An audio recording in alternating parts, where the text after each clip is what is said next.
नमस्कार and I am welcome to all you Parth IAS. तो मेरे प्यारे व्यूअर्स एंड स्टूडेंट्स, हम लोग बिहार स्पेशल पढ़ रहे हैं और बिहार स्पेशल में हमने बिहार के ज्योग्राफी और बिहार के हिस्ट्री पढ़ चुके हैं। और आज हम लोग कुछ इम्पोर्टेंट चैप्टर है जो हमेशा बिहार स्पेशल से ही रिलेटेड है और हमेशा हर एक एग्जामिनेशन में वहाँ से क्वेश्चन आता है। तो कुछ टॉपिक बच गया है, वो टॉपिक पे हम आज काम करेंगे, उसको अच्छी तरह से पढ़ेंगे, सटीक और सारगर्भिक तरीके से पढ़ेंगे और समझेंगे। और यहाँ से आपको डेफिनेटली क्वेश्चन मिलेगा, 1 से 2 क्वेश्चन हर एक एग्जामिनेशन में यहाँ से मिलेगा। तो मेरे प्यारे व्यूअर्स, अभी तक आप लोग चैनल को सब्सक्राइब नहीं किए हैं तो प्लीज़ सब्सक्राइब कर लीजिए। जितने भी नए व्यूअर्स हैं वो सब्सक्राइब कर लीजिए और अपने दोस्तों को भी शेयर कीजिए जिससे उसका भी लाभ हो। तो चलिए now we start the video. आज हम लोग पढ़ेंगे, जैसा कि देख रहे हैं कि आज हम लोग पढ़ेंगे वन्यजीव अभयारण्य। वन्यजीव अभयारण्य, बिहार का वन्यजीव अभयारण्य हम लोग पढ़ेंगे। तो चलिए स्टार्ट करते हैं। तो 12 वन्यजीव अभयारण्य है बिहार में। इम्पोर्टेंट है वो हम आपको बता देंगे। इम्पोर्टेंट पहला है वाल्मीकि नगर राष्ट्रीय उद्यान, बिहार का एकमात्र राष्ट्रीय उद्यान है जो पश्चिमी चंपारण में है। इसको टाइगर रिजर्व भी बोलते हैं। यह भारत का एकमात्र राष्ट्रीय उद्यान है। इसमें बिहार का सबसे घने वन पाए जाते हैं। उसके बाद है भीमा बांध वन्यजीव अभयारण्य, ये मुंगेर में है। समझ गए, यहाँ तेंदुआ, भालू, मगरमच्छ ये सब पाया जाता है। उसके बाद है गौतम बुद्ध पश्चिम बिहार, ये गया में। तो जो इम्पोर्टेंट है वो हम आपको बता देंगे। कांवर झील वन्यजीव अभयारण्य, ये इम्पोर्टेंट है। कांवर झील इम्पोर्टेंट है, बेगूसराय में है। साइबेरियन पक्षी का स्थल है। रामसर सूची में बिहार का एकमात्र वेटलैंड है, इसीलिए इम्पोर्टेंट है। उसके बाद है कैमूर वन्यजीव अभयारण्य, ये कहाँ है तो रोहतास में है। इन्हें कि कैमूर वन्यजीव अभयारण्य है, कैमूर ऑप्शन आया, आप लोग कैमूर मार दिए हैं और आइएगा तो देखिएगा अरे गलती हो गया। तो कैमूर वन्यजीव अभयारण्य है लेकिन यह है रोहतास में, और आपको एग्जामिनर फंसा देगा कैमूर देकर। तो कैमूर रहेगा तो कैमूर नहीं मारना है, रोहतास मारना है। बिहार का सबसे बड़ा वन्यजीव अभयारण्य यही है, कैमूर वन्यजीव अभयारण्य। उसके बाद है नागी बांध पश्चिम बिहार, नकटी डैम ये भी जमुई में है, नागा नकटी जमुई में है। उसके बाद पंत नालंदा में, उदयपुर वन्यजीव अभयारण्य पश्चिमी चंपारण। पूर्वी चंपारण और पश्चिमी चंपारण में कंफ्यूज यहाँ पे नहीं करिएगा, उदयपुर आएगा तो पश्चिमी चंपारण, समझ गए। उसके बाद चलिए इन्हें कि उदयपुर आ जाए, राजस्थान ऑप्शन में रहे, राजस्थान मार दीजिएगा नहीं। ये सब हम आपको एग्ज़ाम में आप कहाँ गलती करते हैं वो हम आपको बता रहे हैं। उसके बाद है वाल्मीकि वन्यजीव अभयारण्य, पश्चिमी चंपारण, बिहार का एकमात्र टाइगर रिजर्व बताएं। इसी के अंदर है कुशेश्वर स्थान, दरभंगा, विक्रमशिला डॉल्फिन, भागलपुर, बरेला पक्षी अभयारण्य, ये वैशाली। तो ये इम्पोर्टेंट वन्यजीव अभयारण्य था जो हम आपको बताएं। यहाँ से आपको क्वेश्चन रहेगा, 2 से 3 क्वेश्चन जरूर एग्जामिनेशन में मिलेगा। चलिए उसके बाद चलते हैं। अब देखिए कुछ खनिज है और उत्पादक जिले हैं और उसकी विशेषता क्या है ये हम पढ़ते हैं। चूना पत्थर तो रोहतास में पाया जाता है, रोहतास के कैमूर पहाड़ी से। इस सीमेंट उद्योग में काम आता है। उसके बाद इस्पात उद्योग के लिए भी ये उपयोगी है, ठीक है। उसके बाद है पायराइट, ज़्यादा यही पूछता है एक कहाँ कौन सा ज़िला में मिलता है। तो ये रोहतास में, अभरक, नवादा, गया, जमुई और मुंगेर, इसको ध्यान रखिएगा। और सब विश्व में सबसे ज़्यादा अभरक कहाँ होता है तो भारत में होता है, और भारत में बिहार अभरक उच्च कोटि का अभरक पाया जाता है। अभरक विद्युत का कुचालक है, इसलिए इसका प्रयोग विद्युत उपकरण में किया जाता है, ये भी इम्पोर्टेंट फैक्ट है।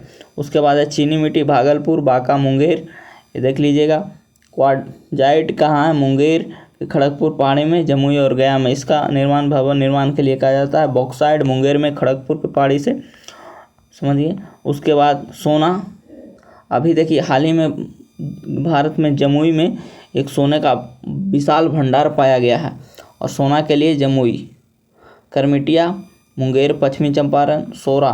और आपको हम बताए थे जब आधुनिक बिहार के इतिहास पढ़ा रहे थे तो बिहार सोरा के लिए प्रसिद्ध था। सोरा कहाँ कहाँ होता था? चंपारण, मुजफ्फरपुर, बेगूसराय, पूर्वी चंपारण इत्यादि। समझिए, इसका उपयोग विस्फोटक पदार्थ बनाने में किया जाता है।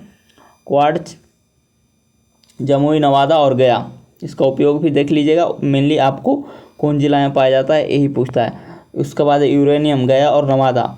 स्लेट आपको मुंगेर के खड़गपुर पहाड़ी से निकलेगा। मैग्नीज, गया और मुंगेर। वेस्टेज, तो ये मुंगेर में। गैलेना, बांका में। तो ये इम्पोर्टेड है। पेट्रोलियम, पश्चिम चंपारण। और प्राकृतिक गैस कहाँ पाया जाता है इसको देख लीजिएगा। पूर्णिया, किशनगंज और कटिहार। तो ये था खनिज जिला और उसका क्या उपयोग है, समझिए। तो ये भी इम्पोर्टेंट टॉपिक है, यहाँ से भी आपको क्वेश्चन एग्जामिनेशन में मिलता है। उसके बाद है बिहार में हथकरघा उत्पादों के केंद्रन वाले प्रमुख जिला, यानी कौन सा जिला में कौन सा उत्पादन किया जाता है। तो ये भी इम्पोर्टेंट है, यहाँ से भी आपको क्वेश्चन मिलेगा। तो चलिए पढ़ते हैं। जिला और उत्पाद। भागलपुर से रेशमी और सूती निर्यात योग्य लिनन कपड़े पाया जाता है। उसके बाद बांका, टसर रेशम।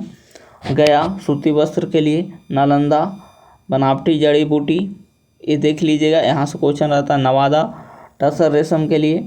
मधुबनी, महीन सूती कपड़ा के लिए। औरंगाबाद, रोहतास, ऊन कालीन, कम्बल, गमछा, तौलिया। कैमूर, पटना, सिवान, सूती वस्त्र के लिए। पूर्णिया, कटिहार, जूट उद्योग के लिए तो उपयोगी है। पश्चिमी चंपारण किस लिए है? शॉल, मफलर, तौली, ये सब के लिए है, समझिए। उसके बाद चलते हैं। अब देखिए, यहाँ से भी आपको क्वेश्चन आता है, बिहार के 7 निश्चय। तो 7 निश्चय 2 पार्ट में हमारे मुख्यमंत्री जी 7 निश्चय को 2 पार्ट में शुरुआत किए हैं, समझिए। पहला पार्ट है 7 निश्चय का। पहला, आर्थिक हल, युवाओं का बल, हर घर बिजली। उसके बाद आरक्षित रोजगार, महिलाओं का अधिकार, हर घर नल का जल, घर तक पक्की गली नलियाँ, निर्माण, शौचालय निर्माण, घर का सम्मान, अवसर बढ़े, आगे बढ़े। उसके बाद 7 निश्चय पार्ट 2 में कौन कौन है, ये यहाँ से भी क्वेश्चन आपको एग्जामिनेशन में मिलेगा, खासकर पीसीएस में। युवा शक्ति, बिहार की प्रगति, हर खेत तक सिंचाई की पानी, स्वच्छ शहर, विकसित शहर, सबके लिए अतिरिक्त सुविधा, सुलभ संपर्कता, स्वच्छ गांव, समृद्ध गांव, सशक्त महिला, सक्षम महिला। तो ये हमारे सीएम साहब 2 7 निश्चय चालू किए हैं। 7 निश्चय पार्ट 1 ख़त्म हो गया और 7 निश्चय पार्ट 2 अभी ये चल रहा है। तो इसी पे बिहार का ज़्यादा फोकस हो रहा है और इसी पे काम हो रहा है। तो हम लोग देखें, कुछ इम्पोर्टेंट टॉपिक था जो हमेशा एग्जामिनेशन में यहाँ से क्वेश्चन आता है, उसको हम पढ़ें। एक वीडियो बिहार स्पेशल का और होगा, जो जितना भी अभी तक पीसीएस एग्ज़ाम में बिहार स्पेशल से क्वेश्चन आया है वो सारे क्वेश्चन को हम लोग डिस्कस करेंगे, और जितना भी पीछे टॉपिक पढ़ाए हैं उस वही से रिलेटेड है। आप लोग अगर अच्छा ढंग से पढ़े होंगे, वीडियो को देखे होंगे, समझे होंगे, तो जितना भी क्वेश्चन हम आगे डिस्कस कराएंगे उसका उत्तर आप लोग अच्छी तरह से दे पाएंगे। तो एक वीडियो और आएगा। तो मेरे प्यारे व्यूअर्स, मेरे दृष्टि से आज इतना ही, समझिए। आप लोग जो भी इस चैनल को, जो भी नए व्यूअर्स हैं जो चैनल को सब्सक्राइब नहीं किए हैं, प्लीज़ सब्सक्राइब कीजिए, ज़्यादा से ज़्यादा शेयर कीजिए, जिससे आप लोग को फ़ायदा हो, समझिए। और इसके बाद बिहार स्पेशल के बाद हम इस चैनल पे जो बिहार एसएससी न्यू वैकेंसी आया है उसमें कुछ अच्छे पोस्ट हैं, पंचायत सचिव, राजस्व कर्मचारी, वो वीडियो अब आगे हम रीजनिंग का 15 से 20 वीडियो रीजनिंग का बिहार स्पेशल डालेंगे। उसके बाद हम लोग फिर काम करेंगे एनसीईआरटी पे। तो मेरी दृष्टि से आज इतना ही। Thanks for watching this video.